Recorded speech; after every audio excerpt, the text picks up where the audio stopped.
The three factors that helped me attain the CGPA I graduated with. The first is understanding myself. And I think this is really one of the most important things anybody can do for themselves, is really understanding themselves. Because really, personally, I understand first off what I want to achieve. So I knew when I went to school, I wanted to emerge as the best graduating student.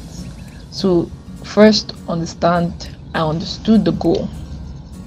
Then second, I understood myself in the level of understanding what amount of effort I'm willing to put into each task to achieve the ultimate goal.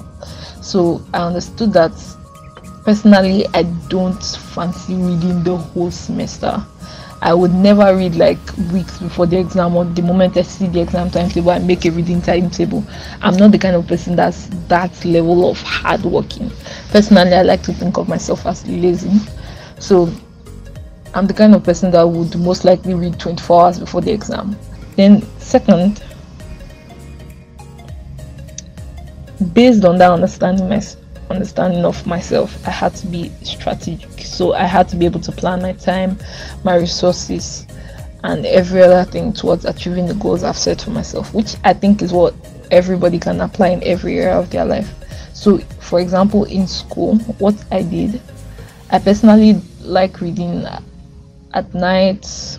I can read at any time really, but I prefer reading at night where there's really no distraction at all. And mostly because personally, I don't know, it's just the way my biology works. I'm more awake at night than during the day. So during the day I'm mostly sleepy, then at night I'm wide awake. So I read most at night, but it doesn't mean I do a lot of all-nighters, but I just read most at night. And I understood that, I need to sleep so hours, I need to do some online time, I need to watch a ton of movies because that's what I enjoy and that's what I love doing, and nothing is going to make me like stop watching movies because I want to achieve a certain goal. So I understood that and I was able to plan every single thing. So the second important factor was me being strategic and understanding what I needed to do to get what I wanted. Then three, which is also really important, is the family I came from.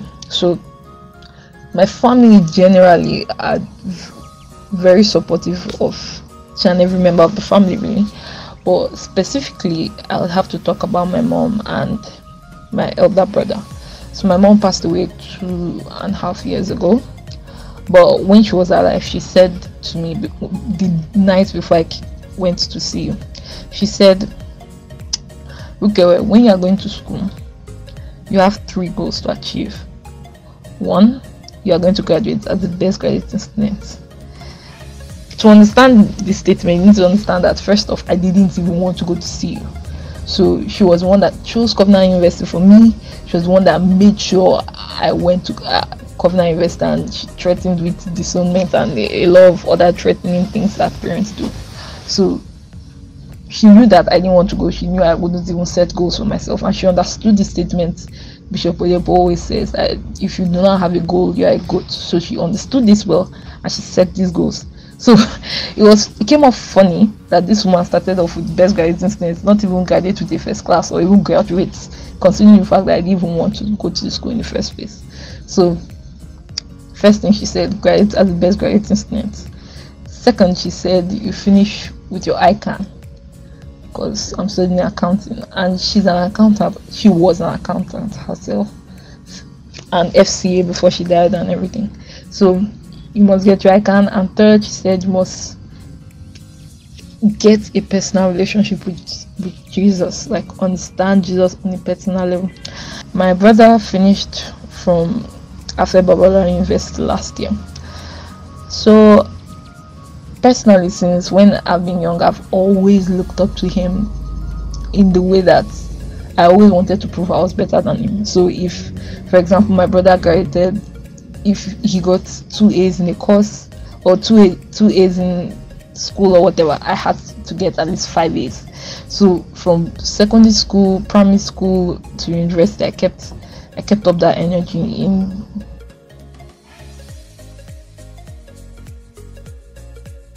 Okay, how I manage to stay focused.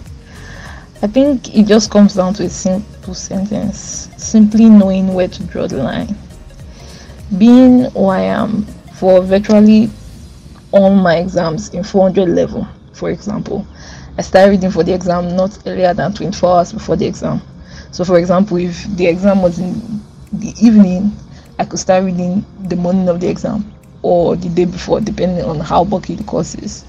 And if it was the morning or early afternoon paper, like 1 or 12, I'll start reading the day before and then maybe sleep till 10 and then wake up and get ready for the exam.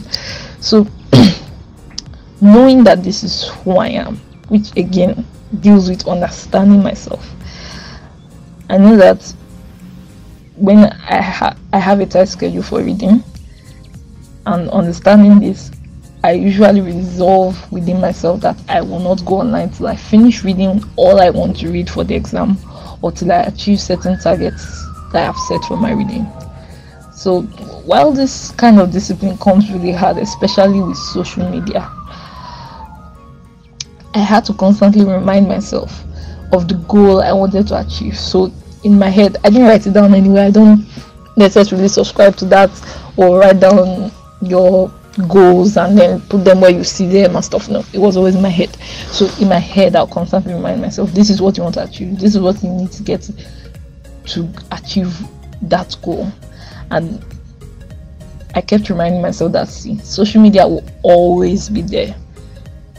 Before you achieve the goal, after you achieve the goal, social media would be constant.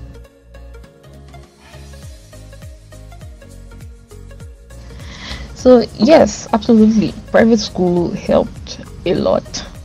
I can't imagine if I went to one of those federal or public universities where we've heard the popular stories of lecturers saying A is for God, B is for me, while the rest of you can share the rest. Or when you think of the facilities that the government is not even caring about, the constant ASU strikes, in some universities, the cases of cultism, all those distractions really. And then you think of the amount of effort the lecturers put into their work in terms of coming to classes, explaining, engaging the class, and all those things. You don't really get the utmost representation of all these things in federal universities.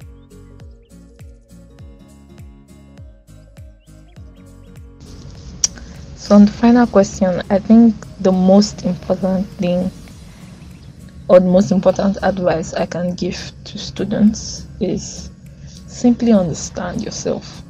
I find this quote by Pythagoras very, very instructive. Man, know thyself. You need to understand yourself, understand the goals you want to achieve in life beyond academics and within academics.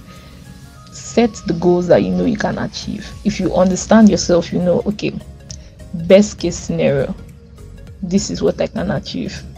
There's no need lying to yourself.